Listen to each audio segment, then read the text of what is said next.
Yesterday I asked you a basic square root problem. Can you simplify this basic problem under root 20 minus under root 5? Your options are as follows. Option A under root 15. Option B under root 4. Option C under root 5. Option D is 2. Rahul K. Saini is our new subscriber who had given the correct answer for this question. So well done Rahul, stay connected and keep learning.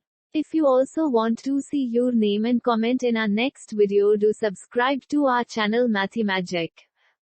So let's start the video without wasting any time. First of all, we have to do the factors of 20. Therefore under root 20 can be written as under root 2 into 5. And other part as it is. Now we can clearly see that in the first part we have a pair of 2, hence it will come out of the root. So it will become as 2 under root 5 minus under root 5. Now we just have to subtract root 5 out of 2 root 5. Which will be under root 5. That's the final answer. Hope you like the video. See you in our next video. Till then keep learning and keep growing.